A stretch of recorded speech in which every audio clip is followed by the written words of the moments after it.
हैं MA geography, सिर्फ और सिर्फ 1999 में पूरा तैयारी, test series, PG part 1, domain, सब कुछ मिलेगा आपको। जो सर पढ़ा रहे हैं ना, इन जो बीएचयू से यूजी किए हैं, बीएचयू से पीजी किए हैं और अभी बीएचयू से पीएचडी कर रहे हैं, आप पढ़ के देखिए, जाइए हमारे ऐप पे। सबसे खास बात, आप हमारे श्योर सिलेक्शन बैच में ज्वाइन होना चाहते हो, पीजी पार्ट 1 में, कोई भी बैच में आप ज्वाइन होना चाहते हो, जाइए हमारा एप्लीकेशन सीयूटी कॉन्सेप्ट को प्ले स्टोर से डाउनलोड कीजिए और जाकर कोर्स को विजिट कीजिए। वहां मैंने ऑप्शन दे रखा है, कई डेमो वीडियो आपको मिल जाएगा। जो आपके लिए डेमो वीडियो होगा उसको देखिए, अगर आपको लगे कि कंटेंट में दम है तभी कोर्स को ज्वाइन कीजिए। देख सकते हो, अभी हम बात कर रहे थे पीजी पार्ट 1, उसके बाद हम बात किए एमए ज्योग्राफी की, अभी सीएचएस की भी बात करेंगे। इसके अलावा एमए हिस्ट्री, इसका भी जो फीस है 1999। आप लोग जाइए, हमारे जो कोर्स है, एप्लीकेशन है सीयूटी कॉन्सेप्ट, वहां जाइए और वहां विजिट कीजिए एमए हिस्ट्री का कोर्स। वहां वीडियो देखिए, वहां डेमो वीडियो के रूप में उपलब्ध है। जो कुंदन सर आपको पढ़ा रहे हैं, 5 वर्षों से यूनिवर्सिटी एंट्रेंस एग्जाम के लिए पढ़ा रहे हैं, तो आप लोग जाइए, देखिए, अगर आपको मजा आए तो कोर्स में ज्वाइन कीजिए। इसमें भी पीजी पार्ट 1 शामिल है, टेस्ट सीरीज भी शामिल है। अब हम आगे बढ़ते हैं, आगे देखिए इंग्लिश, एमए इंग्लिश का जो फीस है 2599 है। एमए इंग्लिश का फीस 2599। जाइए, आप सभी लोग जानते ही है, मैम का आप लोग सिलेबस के वीडियो देख ही चुके होंगे। इसके अलावा मैम के बारे में बता दूं कि जेएनयू में इनका रैंक 6 आया था पिछले साल सीयूटी में, रैंक 6। तो आपका भी सपना जेएनयू, बीएचयू, डीयू जाने का है, तो आइए पढ़िए, हमारे कोर्स को ज्वाइन कीजिए। एमए इंग्लिश 2599 इसका फीस है। अब मैं आगे बढ़ता हूं, इसमें 50% वाला जो मामला है वो अटक गया है। देखिए आगे वाला कोर्स है एमए हिंदी। एमए हिंदी का जो फीस है 2599, इसमें भी 50% वाला जो है मामला अटक गया है। तो आप समझ सकते हो, एमए इंग्लिश और एमए हिंदी जो साहित्य का 2 पेपर है, उसके लिए जो हमारा फीस है 2599। जो विक्की सर है, इनका सीयूटी में रैंक 4 आया था पिछले साल, सीयूटी में रैंक 4 आया था। इसके अलावा हम भी आपको इनके साथ में एमए हिंदी की क्लास लेंगे। इनका भी 2599 फीस है। सबसे बड़ी बात है 2599 में पीजी पार्ट 1, पार्ट 2 दोनों टेस्ट सीरीज, इतना कम फीस में कहीं नहीं मिलेगा, कहीं भी नहीं मिलेगा पीजी का कोर्स। आप पता कर सकते हो, कंटेंट, इतना बेहतर कंटेंट भी कहीं। नमस्कार, स्वागत है फिर से आपका सीयूटी कॉन्सेप्ट पे। और आज फिर से आपका ग्लेशियर लैंडफॉर्म से मैं स्टार्ट करूंगा। लैंडफॉर्म्स के बारे में मैं पढ़ा रहा था, पिछले क्लास तक आपको पढ़ा चुका हूं। कहां तक? तो रिवर फ्लूवियल लैंडफॉर्म्स के बारे में मैं पढ़ा चुका हूं। आज हम लोग देखेंगे किसके बारे में? तो ग्लेशियर लैंडफॉर्म्स के बारे में। ग्लेशियर में कौन कौन से लैंडफॉर्म्स होते हैं? Erosional and depositional. इससे डायरेक्ट क्वेश्चंस आते हैं किस टाइप के, कि कौन सा इरोजनल लैंडफॉर्म्स है एंड कौन सा डिपोजिशनल लैंडफॉर्म्स है। और कभी कभी पूछ देता है उसका कैरेक्टरिस्टिक्स, जो कि मैं आपको अभी फिगर के माध्यम से समझा दूंगा, आपको बता दूंगा। तो शायद आप गलती ना करें एग्जाम में, और उम्मीद भी रहेगी कि आप गलती नहीं करेंगे। तो यहाँ पे सबसे पहले देखेंगे कि क्या होता है। जो ग्लेशियर्स होते हैं वो बेसिकली फोर्स ऑफ ग्रेविटी से मूव करते हैं। किससे? फोर्स ऑफ ग्रेविटी से मूव करते हैं, ठीक है। और इसमें 2 प्रोसेस होता है। कौन कौन सा? एब्रेजन और प्लकिंग। एब्रेजन आपको बताया था कि जब ग्लेशियर है, मान लीजिए ये मूव करेगी यहाँ से, तो नीचे अपने साथ और चारों तरफ जो ये बेड देख रहे हैं, इस पे भी रगड़ते हुए तो चलेगी। सेम काम नदी के जो एजेंट्स थे, बोल्डर्स थे, पेबल्स, कॉबल्स, सैंड, सिल्ट, ये सब भी तो करते हैं वही काम। और खुद नदी भी क्या नीचे रगड़ते हुए चलेगी, तो क्या होगा? यहाँ पे इन सब चीजों का चारों तरफ से बेड का इरोजन होगा। इसी को क्या बोलते हैं? एब्रेजन। प्लकिंग, प्लकिंग जो है ये एक यूनिक टर्म है, याद रखिएगा। ये बस सिर्फ और सिर्फ ग्लेशियर में होता है। तो एक बार एग्जाम में पूछा भी जा चुका है कि plucking is process which is used by erosion in which type of landforms? तो ग्लेशियर लैंडफॉर्म्स।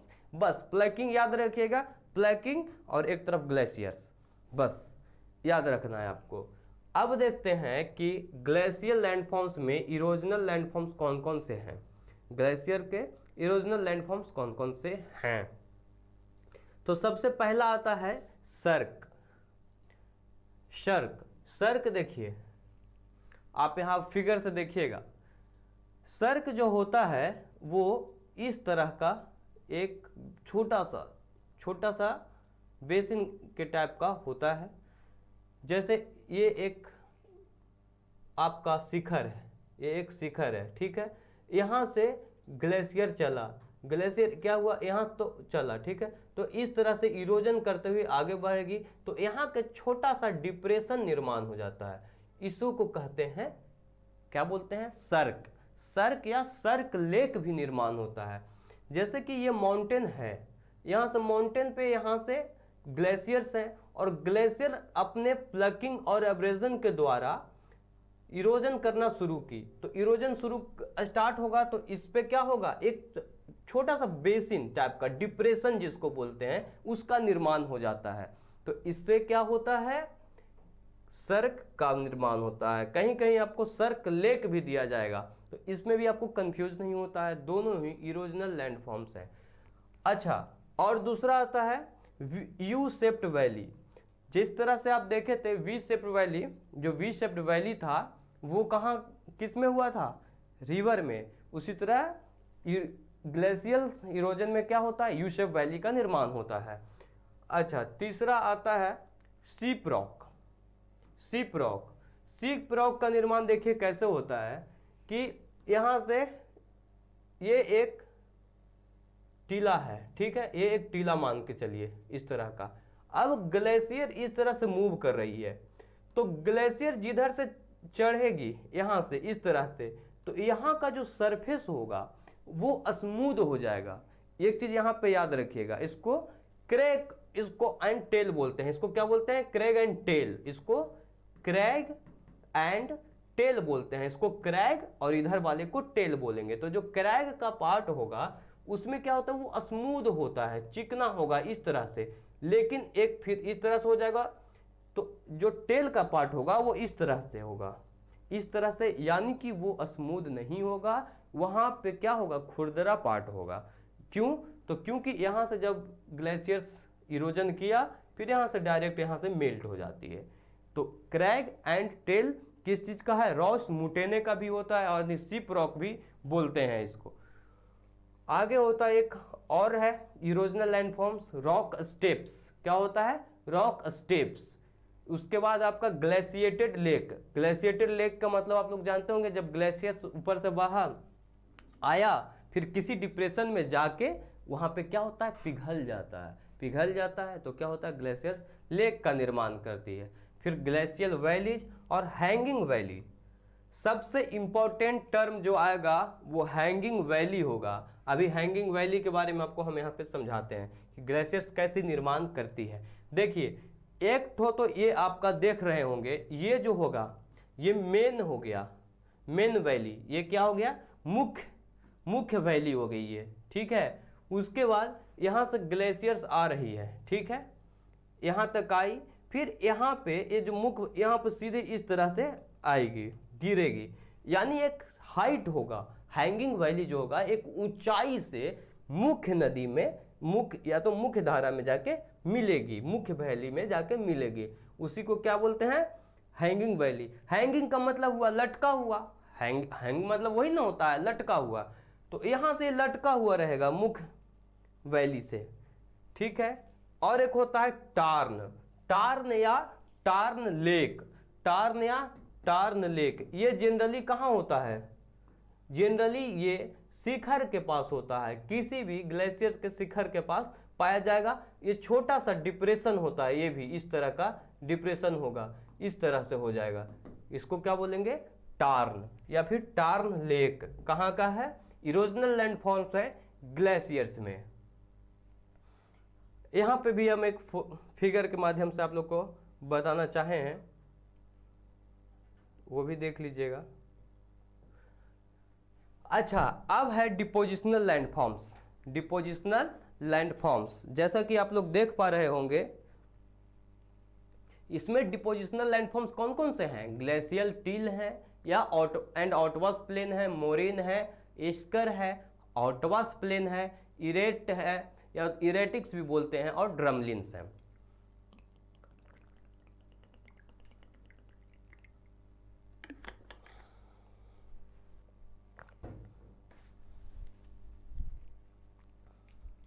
ये देखिए,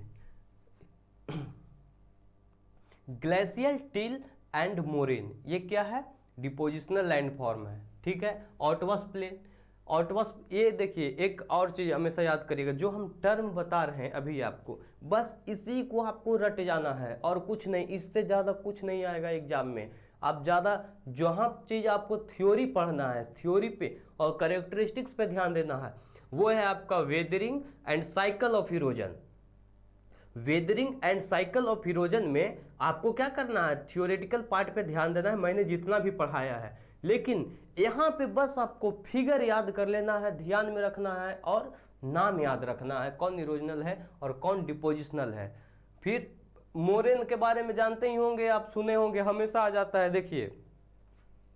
और ऑटवस प्लेन और इरेटिक्स एंड रन, अब यहाँ पे देखते हैं फिगर, ये यहाँ पे ग्लेशियर है, ठीक है। ग्लेशियर आगे बढ़ा तो सबसे पहले केम टेरेस का निर्माण होगा, इस तरह से, ऐसे है तो ऐसे ऐसे ऐसे ऐसे, टेरेस मतलब स्टेप बाय स्टेप रहेगा, तो उसको बोलते हैं क्या? केम टेरेस। अच्छा, एक और होता है, एक और होता है, इंपॉर्टेंट है, केटल्स। केटल्स, केटल्स का निर्माण भी कहाँ होता है? कहाँ होता है? ग्लेशियल लैंडफॉर्म्स होता है, कि जो डिपोजिशनल लैंडफॉर्म्स होता है, ये भी याद रखिएगा। अच्छा, केम टेरेस से जब आगे बढ़ेगी तो इस तरह का एक निर्माण होगा, जिससे बोलते हैं क्या? एस्कर। एस्कर भी क्या है? डिपोजिशनल लैंडफॉर्म है। उसके बाद निर्माण होता है, एक क्रोनोलॉजी से आप समझिए, सबसे पहले क्या? केम टेरेस, उसके बाद केटल्स, उसके बाद एस्कर, उसके बाद kame and outwash plain, last क्या रहेगा? ऑटवस प्लेन यहाँ पे, और drumlin and moraine, drumlin and moraines, ठीक है, ये याद रखेंगे। अच्छा, अभी आप लोग को हम एक चीज टर्म बोले थे, रॉस मुटेने या रॉक सीप, ठीक है, रॉस मुटेने या रॉक सीप, ठीक है। ये चीज देखिए, इसी में हम आपको बताए थे, यहां से ग्लेशियर जा रही है तो यहाँ पे एक स्मूथ सरफेस का निर्माण करेगी, मूविंग आइस है, और इरोजन करते हुए आगे जाएगी और यहाँ से इसे मेल्ट हो जाएगी, यहाँ पे खुरदरा सरफेस का निर्माण हो जाएगा। सेम वही चीज है। अच्छा, ड्रमलिन का निर्माण भी देखिए इसी तरह से होते हैं, रॉस मुटेने से ड्रमलिन का निर्माण कैसे होता है? यहाँ से देखिए, ये हुआ, रिवर ने अपने साथ जो आइस अपने साथ जो ला रही थी वो यहाँ पे डिपोजिट कर दिया, डिपोजिट यहाँ से इरोजन करते हुए ले गया, लेकिन यहाँ पे लास्ट में डिपोजिट कर देता है, जिससे कि क्या होता है? आपका ड्रमलिन का निर्माण होता है। चलिए, ये चीजें हो कि आप लोग याद रखेंगे क्या क्या, तो आपको मैं बता दूं। देखिए, ये आपका ग्लेशियल लैंडफॉर्म्स में क्या हो गया? सर्क हो गया, U shape, sheep rocks, rock steps, glaciated lakes, glacial valleys, hanging valley and tarn, ये चीज आप लोग इतना याद रखेंगे। अच्छा, इसमें दो चीज और यहाँ पे है, वो चीज मैं आपको बताने के, इरोजनल लैंडफॉर्म्स में कौन सा है? अरेत। अरेत, अरेत क्या होता है? इसको एरेट भी बोलते हैं। एरेट जो होता है, जब दो हॉर्न 2 से 3 हॉर्न मिल के, हॉर्न भी क्या है? एक लैंडफॉर्म्स है, कौन सा? Erosional landforms. किस चीज में? तो ग्लेशियल में। ये चीज ध्यान रखेंगे, उस वक्त ध्यान नहीं रहेगा वो बताने का, मैं बता रहा हूं। एक हॉर्न हो गया, एक आपका टार्न हो गया, ये तो जानते ही होंगे, आप बताए ही थे। लेकिन जब दो हॉर्न मिलेगा तो एक किस चीज का निर्माण करेगा? अरेत का। क्या?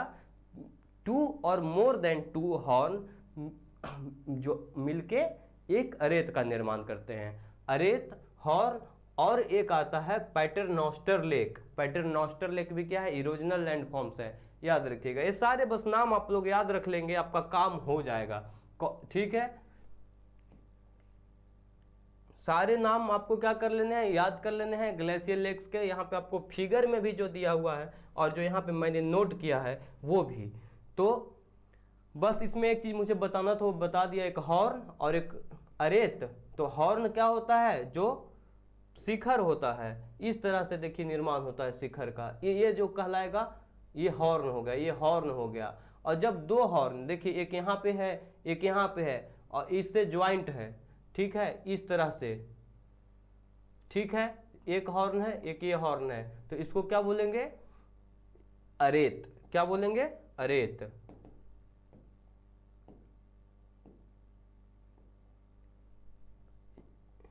अब आता है एओलियन लैंडफॉर्म्स। एओलियन लैंडफॉर्म्स का निर्माण कैसे होता है? एओलियन लैंडफॉर्म्स किसको बोलते हैं, सबसे पहले ये जानेंगे। तो एओलियन लैंडफॉर्म्स बोलते हैं, एओलियन लैंडफॉर्म्स बोलते हैं किसको? हवा के द्वारा, विंड के द्वारा, हवा के द्वारा, विंड के द्वारा जो लैंडफॉर्म्स की जो आकृति का निर्माण होता है उसे एओलियन लैंडफॉर्म्स बोलते हैं। सबसे कौन कौन हो गया? डिफ्लेशन हॉलोज, उसके बाद पेडिमेंट्स एंड पेडीप्लेन। देखिए डिफ्लेशन हॉलोज क्या होता है ये समझ लीजिएगा। जब रेगिस्तान में हवाएं चलती है तो एक चीज़ और आप नोट कर लीजिएगा, यहाँ पे मैं नोट करा दूं कि जो इनका जो एओलियन लैंडफॉर्म्स का निर्माण कहाँ होता है? Arid and semi arid, arid and semi arid, arid and semi arid region में एओलियन लैंडफॉर्म्स का निर्माण होता है। तो जैसे यहाँ पे है डिफ्लेशन हैलोज, पहला कौन होगा? डिफ्लेशन हैलोज। इसमें क्या होता है? देखिए छोटा छोटा इस तरह का आप देख रहे होंगे कि लग रहा है कि गुफा, छोटा छोटा गुफा बना हुआ है। उसी नदी जब विंड बहती है तेज, उसमें वेलोसिटी होता है, आपस में जो रेत वेत लेके चलती है उसी से क्या होता है, यहाँ टकराते टकराते टकराते टकराते यहाँ एक छोटा सा गुफा के जैसा इस तरह का निर्माण हो जाता है। इसी को बोलते हैं डिफ्लेशन हॉलोज। हॉलोज मतलब छिद्र, बड़ा बड़ा, उसी को बोलते हैं। उसके बाद आता है पेडिमेंट्स एंड पेडीप्लेन। पेडिमेंट्स एंड पेडीप्लेन, ये चीज़ आपको मैं बताता हूँ। ये देखिए यहाँ पे आप लोग देख रहे होंगे, ये जो ये है ऊपर में पहाड़ी टाइप का, ये तीनों दिखा आपको? ये क्या है? ये पेडिमेंट्स हैं। क्या है? पेडिमेंट्स हैं। जब छोटे छोटे माउंटेन्स होते हैं, बड़े जो माउंटेन्स होते थे जैसे अरावली माउंटेन्स में और थार रेगिस्तान में, इस सब में आपको पेडिमेंट्स दिखे जाएंगे। कैसे देख जाते हैं तो बताते हैं आपको। इसमें क्या होता है कि विंड जब चलती है तो आप सारे जो रेगिस्तान में जो पहाड़ियाँ थी उसको इरोजन हो चुका है, इरोजन हुआ, तो इरोजन के बाद जो छोटे छोटे टीले बच गए, छोटे छोटे टीले बच गए। देखिए इस तरह का, ये ज़्यादा बड़ा पहाड़ी नहीं है, ये देखिए इस तरह के जो टीले बच गए इस तरह के शेप में, इसको क्या बोलते हैं? पेडिमेंट्स।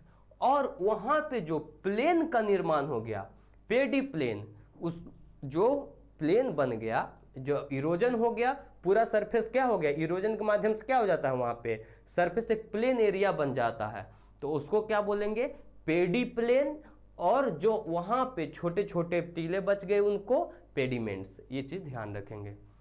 अब आता है एक मशरूम रॉक, बहुत ही यूनिक ये लैंडफॉर्म होता है। इसमें देखिए क्या होता है, जब कोई बहुत बड़ा इस तरह का टीला रहा होगा या एक छोटा सा पहाड़ी टाइप का रहा होगा, इसमें क्या होता है न, जो विंड है वो बह रही है, इधर बह रही है, ऊपर का रॉक हार्ड है, ऊपर का रॉक हार्ड है और नीचे का रॉक सॉफ्ट होने के कारण इनका नीचे से इरोजन हो गया, नीचे से इरोजन हो गया, लेकिन ऊपर वाला पार्ट अभी भी उसी तरह से है, उसका इरोजन बहुत कम हो पाया, तो एक मशरूम के रूप में पाया जाता है। यानी कि इसमें क्या होता है? डिफरेंशियल रेट ऑफ इरोजन, यानी ऊपर में रेट ऑफ इरोजन कम होगा, क्यों? हार्ड रॉक होने की वजह से, और नीचे में रेट ऑफ इरोजन ज़्यादा होगा, क्यों?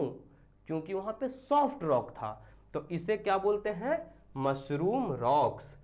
उसके बाद आता है, एक आता है ज्यूजेंस। ज्यूजेंस में देख लीजिए इस तरह का आकृति रहेगा, एक इरोजनल लैंडफॉर्म्स होता है। फिर आता है यार्डंग, इस तरह से उत्खात भूमि टाइप को छोटा छोटा इस तरह से रहेंगे। इसका बस आपको टर्म याद कर लेना है, ज्यूजेंस, यार्डन्स और डिमोइसेल्स। डिमोइसेल्स एक देख लीजिए, छोटे इस तरह के लंबे लंबे पिलर टाइप के होते हैं, पिलर टाइप के होंगे, इस तरह के होंगे, देख लीजिए इस तरह के पिलर टाइप के होते हैं, ये क्या होते हैं? डिमोइसेल्स। अब आता है एक जो इम्पोर्टेंट है, जो एक बार पूछा भी जा चुका है, वह है बेनिटा फैक्ट्स। बस नाम पूछेगा आपको, इसके बारे में और कुछ नहीं पूछेगा कि Benita facts is produced by, तो क्या होगा आंसर? एओलियन लैंडफॉर्म्स है, एओलियन इरोजनल लैंडफॉर्म्स। एक चीज बेनिटाफैक्ट्स, ड्राई कांटर एंड ज्वेई कांटर, ये 3 आपके हो गए, इसको भी आप याद रख लेंगे। अच्छा एक चीज और मैं आपको बता दूं, अभी रुक जाइए, मैं लास्ट में उसको बता दूंगा आपको। अब आता है depositional landforms. Depositional landforms, depositional landforms क्या क्या होते हैं किसके, एओलियन में।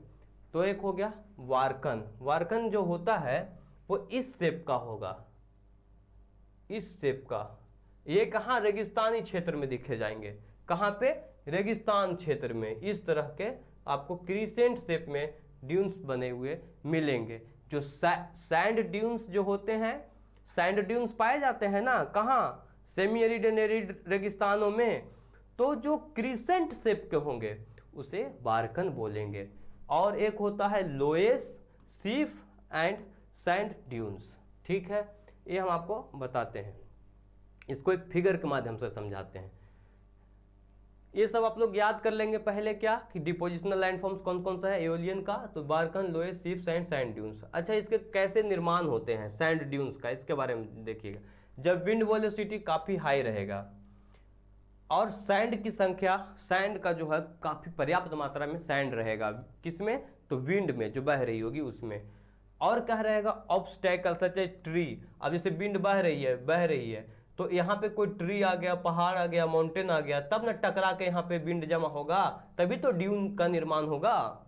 ठीक है, और वर्सेस फॉरेस्ट इस टाइप का। अभी बस इसको क्या चाहिए, ड्यून का निर्माण होने के लिए क्या क्या चाहिए, पहला तो हवा होनी चाहिए, वेलोसिटी जिसमें ज़्यादा हो, एक चीज हो गया। दूसरा कि जो हवा बह रही है उसमें क्या होना चाहिए, उसमें बालू हो, पर्याप्त मात्रा में बालू हो। ठीक है, बालू भी है, वेलोसिटी भी है। एक और चीज होना चाहिए, वो क्या, कि रास्ते में कोई रुकावट जरूर आए, नहीं तो नहीं ना होगा। बह रहा है, ठीक है, यहाँ पे बहते चला गया सीधा। जब तक यहाँ पे कुछ ऐसे रुकावट नहीं आएगा तब तक बालू रुकेगा कैसे, यहाँ पे जमा कैसे होगा ड्यून के रूप में। ये हो गया आपका। ठीक है, ये देखिए आप लोग फिगर, वारकन का भी हमने आपको बता दिया था कि जो ड्यून होते हैं वो 3 तरह के ड्यून्स होते हैं। कौन कौन सा, ट्रांसवर्स ड्यून्स, पैराबोलिक ड्यून और लॉन्गिट्यूडनल ड्यून्स। बस आपको याद ना रखना, इतना ही याद रखना है। अब फिगर समझिए।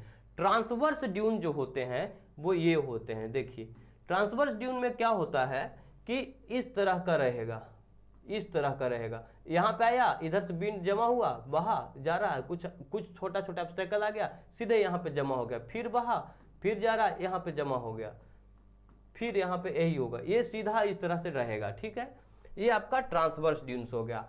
अब आपका जो बारकन रहा था, अभी जो बारकन बताए थे, बारकन में क्या होता है, सारे सैंड ड्यून्स ही हैं। बारकन हो गया, लोएस हो गया, सैंड ड्यून्स में ट्रांसवर्स हो गया, लॉन्गिट्यूडनल हो गया, पैराबोलिक, ये सारे के सारे जो डिपोजिशनल लैंडफॉर्म्स हैं ये सारे सैंड ड्यून्स हैं और कुछ नहीं है, बस नाम अलग दे दिया गया है उनके क्या, आकृति के आधार पे, उनके शेप के आधार पे। किसके आधार पे, जो शेप फॉर्मेशन होता है उसके आधार पे। जैसे में देखिए इस तरह से सीधा इस तरह से बह रहा था छोटा छोटा ऑब्स्टेकल्स के रूप में, तो इसको ट्रांसवर्स नाम दे दिया। यही जो क्रीसेंट शेप बन रहा था तो इसको क्या नाम दिया, बारकन नाम दे दिया। देखिए क्रीसेंट शेप बन रहा है कि नहीं।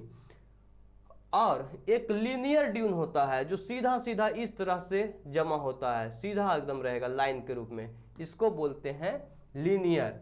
अच्छा, पैराबोलिक ड्यून्स क्या होता है, पैराबोलिक ड्यून्स गोल गोल टाइप के, डिप्रेशन टाइप के इस तरह के बने रहेंगे, इस तरह के, इसको बोलते हैं पैराबोलिक। और एक आता है लॉन्गिट्यूडनल। लॉन्गिट्यूडनल में क्या होता है, जो पैरेलल ऑफ विंड मूवमेंट होता है, जिसे ही लीनियर बोलते हैं, इसे ही बोलते हैं लॉन्गिट्यूडनल। जो जैसे विंड इस तरह से बह रहा है, ठीक है, विंड बह रहा है और यहाँ ही इसी के पैरेलल ही ये किसका, सैंड ड्यून्स का निर्माण हो गया। यहाँ पे अब विंड इसी दिशा में बह रहा है और लंबा लंबा आपका सैंड ड्यून्स का निर्माण हो गया। तो ये हो गया आपका क्या, depositional landforms of aeolian landforms. अब आता है कोस्टल। अब क्या आता है? Coastal landforms. कोस्टल लैंडफॉर्म्स काफ़ी इंपॉर्टेंट होते हैं, काफ़ी इंपॉर्टेंट होते हैं। ये आपको इसके बारे में बताता हूँ मैं।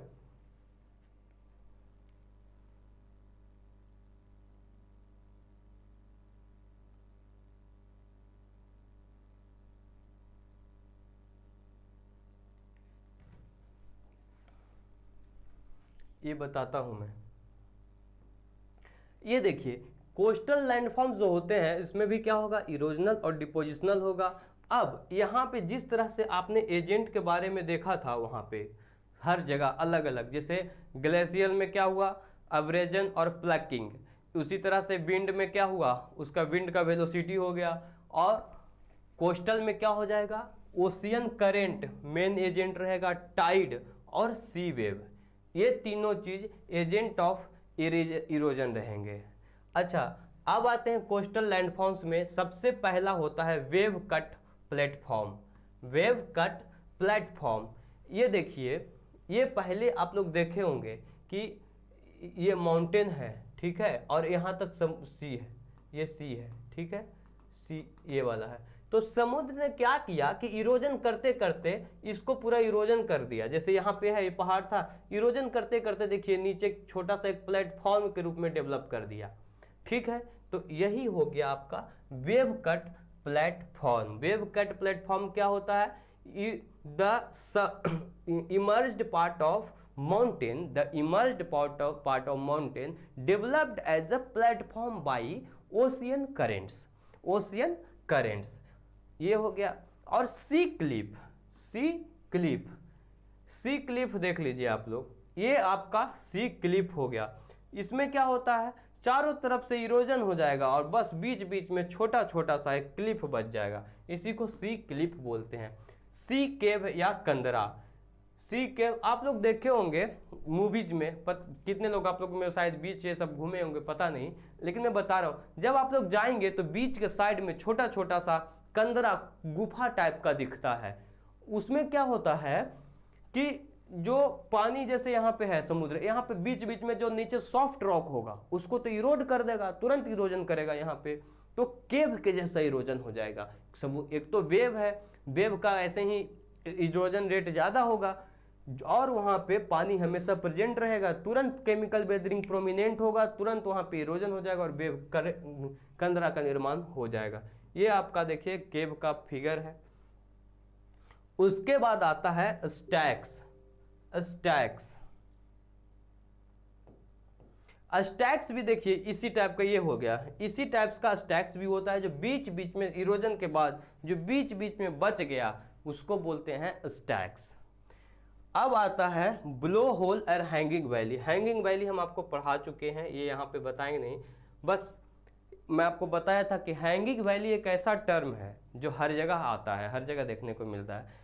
एक होता है ब्लो होल। अच्छा, कहीं कहीं आप लोग देखे होंगे कि बीच से निकलने लगता है, समुद्र के आसपास में बीच से पानी निकलने लगता है, वो और कुछ नहीं होता है, बस इस तरह से देखिए क्या होता है कि ये है आपका क्या, माउंटेन, माउंटेन है, समुद्र है यहाँ पे पास में, पानी यहाँ से जा रहा है, ठीक है, जा रहा है और बीच से यहाँ से निकल गया, बीच से निकल गया एक छेद के रूप में, पाइप के रूप में। ऐसा नहीं है कि वहाँ से ही काट देगा पूरा, तो गिर जाएगा, एक छेद के रूप में इरोजन हो गया, बीच में सॉफ्ट रॉक रहा होगा, वहाँ पे बार बार पानी का टकराना आना जाना है, बीच से इरोजन हो गया एक पाइप के रूप में। तो यहाँ से क्या होगा, फिर पानी यहाँ से सीधा यहाँ आता है, इसको बोलते हैं ब्लो होल।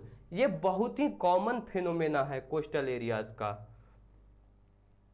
अब आता है डिपोजिशनल लैंडफॉर्म, किसके, तो वेव्स के, वेव्स में और कोस्टल लैंडफॉर्म्स के जो डिपोजिशनल लैंडफॉर्म्स होते हैं वो हैं, कौन कौन सा है, bar, barrier, beach, spit and hook and tombolo. क्या, टोम्बोलो, ठीक है। ये क्या क्या है ये देख लीजिए, क्या क्या है।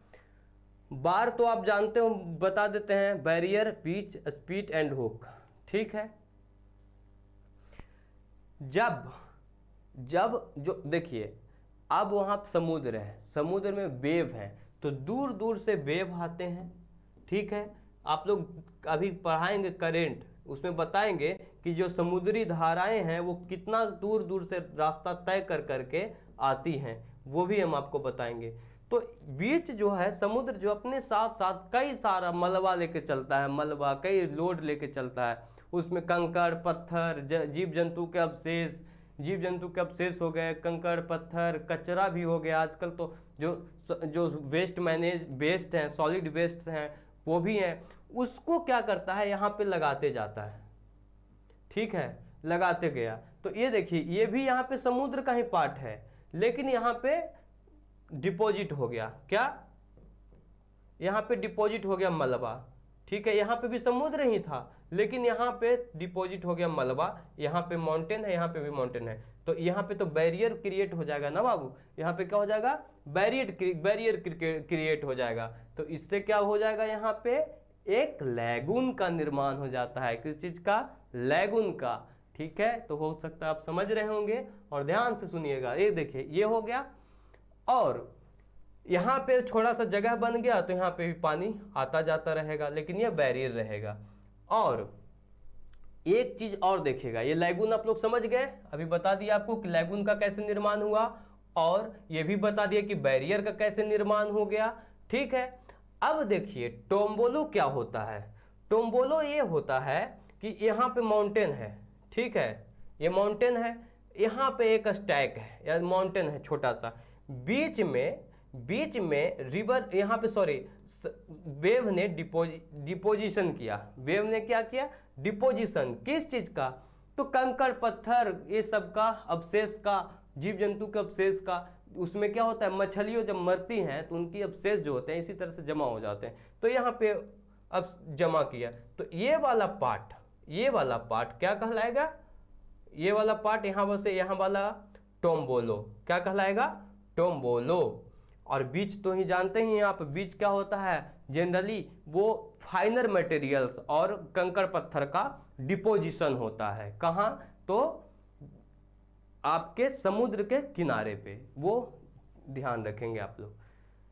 ये रहा, आपको इसके बारे में अभी जब हम आपको ओशियनोग्राफी पढ़ाएंगे तो उसमें एक चीज पढ़ाएंगे, वो नोट करना है, लेकिन वो थोड़ा एडवांस लेवल है इसलिए हम यहाँ पे नहीं बता रहे हैं। अब देखिए एक आता है स्पीड हुक एंड, वो कैसे निर्माण होता है वो मैं बताता हूं। जब देखिए यहाँ पे एक माउंटेन है, ठीक है, माउंटेन है, यहाँ पे क्या है, समुद्र है। तो यहाँ पे क्या होता है, अब देखिए क्या होता है कि समुद्र ने धीरे धीरे यहाँ पे कुछ डिपोजिशन कर दिया, फिर यही डिपोजिशन इससे लगते चला गया, इस तरह से हो गया। इसको क्या बोलते हैं, हुक, क्या बोलते हैं, स्पीड एंड हुक, ठीक है।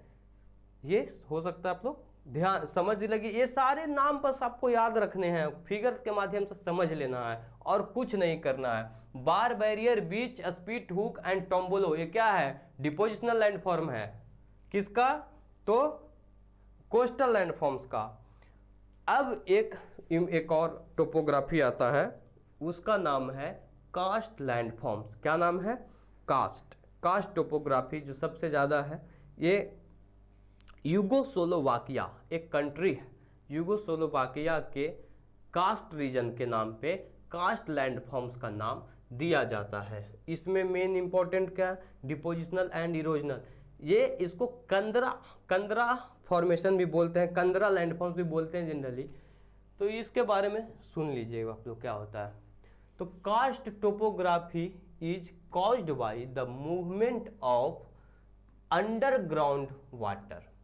ये जो हम लोग सारे पढ़ रहे थे वो वाटर के और विंड के और ग्लेशियर के ऊपरी सतह पे हो रहा था, ऊपरी सतह पे इरोजन और डिपोजिशन। लेकिन कास्ट टोपोग्राफी में एक क्या होता है, जो अंडरग्राउंड वाटर है उनके एजेंट ऑफ ग्रेडेशन के द्वारा होता है। अच्छा, ये तो समझ गए हम लोग कि अंडरग्राउंड वाटर जो एजेंट के रूप में कार्य करता है इरोजन और डिपोजिशन के रूप में, ठीक है। जनरली यहाँ इरोजन ही होता है, तो ये हो गया। अब इसमें इरोजन होगा किसका, तो लाइमस्टोन रॉक का होगा। लाइमस्टोन रॉक का होगा, ठीक है।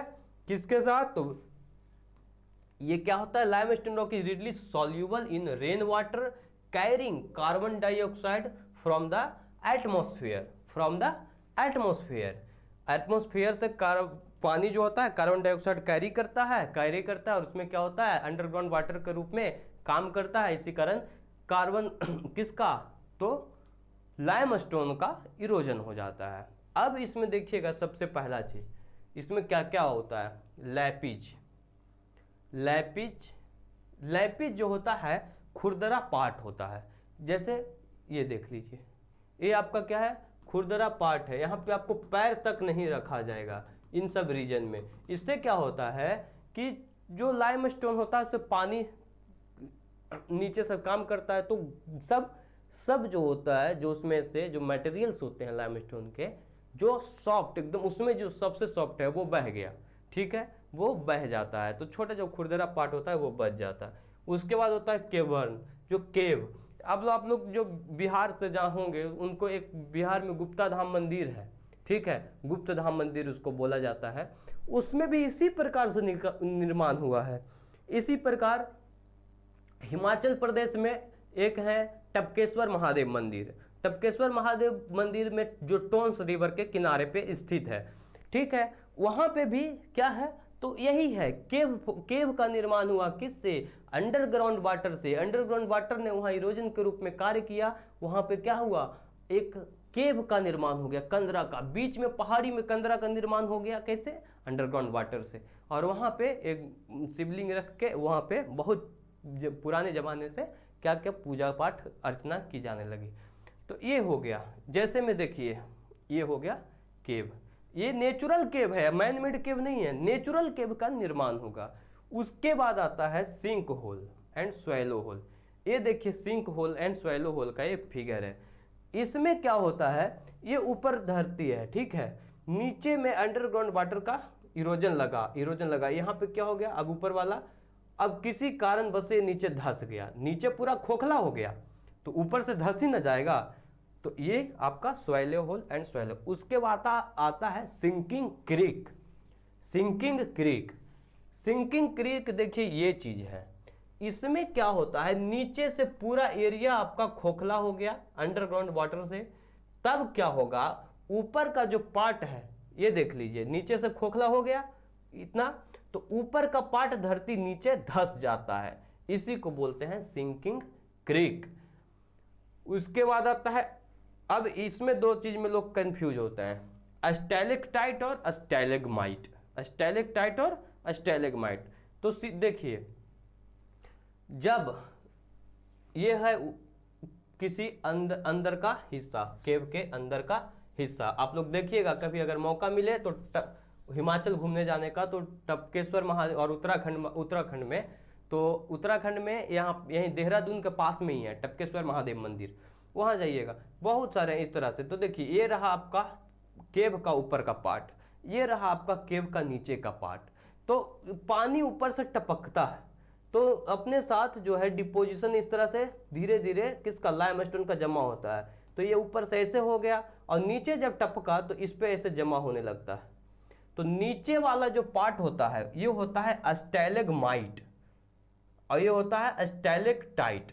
तो जिसमें जी लगा हो, देखिए स्टैलेग्माइट यानी ग्राउंड, स्टैलेग्माइट यानी ग्राउंड, बस ये याद रखना है कि स्टैलेग्माइट यानी नीचे वाला पार्ट होगा वो स्टैलेग्माइट होगा और ऊपर वाला पार्ट होगा जो वो, देखिए ये आपका ऊपर कंदरा का ऊपर का पार्ट है और ये कंदरा के नीचे ग्राउंड का पार्ट है। ये हो गया आपका स्टैलेक्टाइट और ये जो नीचे जो है इस तरह से है वो स्टैलेग्माइट। ऊपर वाले सारे पार्ट क्या हो जाएंगे, स्टैलेक्टाइट, और नीचे वाले सब स्टैलेग्माइट। अच्छा, इसी में एक और पिलर्स पढ़ा जाता है, पिलर्स। जब इसी से पानी टपकते टपकते डिपोजिशन होने लगा पॉइंट के रूप में जो होते रहता है, तो ये फिर जुड़ जाता है। जब ये जुड़ जाएगा नेचुरली तो उसको क्या बोलते हैं, पिलर। देखिए एक पिलर का भी है, ये पिलर है, यहाँ पे ये ऐसे से जुड़ गया है। ये आपका हो गया कास्ट लैंडफॉर्म्स में इरोजनल, कास्ट लैंडफॉर्म्स का टुपसारे हो गए। तो देखिए अब इसमें ये सारे के सारे ये इरोजनल हैं, ठीक है, ये क्या है, इरोजनल है। इसमें डिपोजिशनल में एक आता है, कौन सा, stalagmite and pillars. Stalagmite and pillars ये क्या होते हैं, इरोजनल आता है, स्टैलेग्माइट एंड पिलर्स। ठीक है, अब देखिए यहाँ एक फिगर के माध्यम से आप लोग समझ लीजिएगा। इसमें अभी हम आप लोगों को बताए थे किसके बारे में, उधर अभी हम आप लोगों को कास्ट टोपोग्राफी में इरोजन के बारे में बताए थे। उसी का थोड़ा सा कभी कभी आपसे पूछ देता है कि अच्छा ये है तो ये क्या होगा, तो उसके बारे में बताते हैं हम थोड़ा सा। अभी आप लोग लैपिज पढ़े थे और केवर्न पढ़े थे, उसी का एक्सटेंडेड। देखिए जब लैपिज जब बड़ा होगा तो स्वाइलो होल फिर सिंक होल का निर्माण होगा, ये हो गया। और एक और होता है पोल्जे, सबसे छोटा फॉर्म होता है देखिए युवाला। युवाला क्या है, युवाला किसका है, कास्ट इरोजन का। उसके बाद जब युवाला बड़ा होगा तो बनेगा डोलाइन, और जब डोलाइन बड़ा होगा तो बनेगा पोल्जे। ये क्या होता है, डिप्रेशन होता है, डिप्रेशन इस तरह के रूप में, इस तरह के रूप में होगा, दिखा देता हूँ। ये इस तरह के रूप में, पहले ये रहा छोटा, ये रहा कास्ट टोपोग्राफी ये छोटा, फिर ये क्या हो गया, फिर ये बड़ा हो गया तो ये क्या बन जाएगा, डोलाइन, फिर ये और बड़ा हो जाएगा तो क्या बन जाएगा, युवाला। ठीक है, होप कि आप लोग ध्यान रखेंगे। चलिए आज का क्लास यहाँ तक ही। अब आपका लैंडफॉर्म्स का पार्ट कंप्लीट हो गया। अब एक लास्ट क्लास है बस बचा हुआ जियोमॉर्फोलॉजी का, उसमें हम आप लोगों को पढ़ाएंगे पेरीग्लेशियल लैंडफॉर्म्स के बारे में, पेरीग्लेशियल लैंडफॉर्म्स। उसके बाद एक छोटा सा पार्ट, एक स्पेशल क्लास है रहेगा, जो लास्ट क्लास है वो लास्ट क्लास होगा जियोमॉर्फोलॉजी का, उसमें मैं पढ़ाऊंगा पेरीग्लेशियल लैंडफॉर्म्स। उसके बाद सेडिमेंट्री रॉक्स, उसके बाद माउंटेन बिल्डिंग, एक आइसोस्टैसी और एक ड्रेनेज सिस्टम। ये सारी चीज़ मैं उसमें कवर करके आपका क्लास ख़त्म करूँगा जियोमॉर्फोलॉजी का। जो लास्ट क्लास होगा वो काफ़ी इंपॉर्टेंट होगा, क्योंकि माउंटेन बिल्डिंग से कुछ भी नहीं तो बस एक क्वेश्चन जरूर पूछ देता है, who has given the theory of mountain building. कुछ नहीं पूछेगा तो ये क्वेश्चन जरूर पूछ देता है। ठीक है, और ड्रेनेज रिवर, जो ड्रेनेज सिस्टम या ड्रेनेज पैटर्न के बारे में बताऊंगा, उसमें एंटीसीडेंट, सुपर इम्पोज्ड, यही सब के बारे में पूछता है। कुछ नहीं पूछेगा तो बस सीधा क्वेश्चन पूछ देगा, Ganga river system is which type of drainage pattern. ठीक है, एक ये हो गया। एक सेडिमेंट्री रॉक्स पे कुछ लोगों को शायद कंफ्यूजन रह गया था, उसके बारे में मैं डिस्कस करूंगा। और आइसोस्टैसी, आइसोस्टैसी से भी एक कभी कभी क्वेश्चन पूछ देता है, सिंपल सा क्वेश्चन पूछ देगा, who has given the concept of isostasy. बस इसी तरह से, तो इसको आपको बताना बहुत जरूरी है, जिसके बारे में मैं अगले क्लास में डिस्कस करूंगा। चलिए तब तक के लिए धन्यवाद आप लोगों का, बने रहिए इसी चैनल पे हम लोग हमारे साथ, और मिलते हैं अगले क्लास में। धन्यवाद।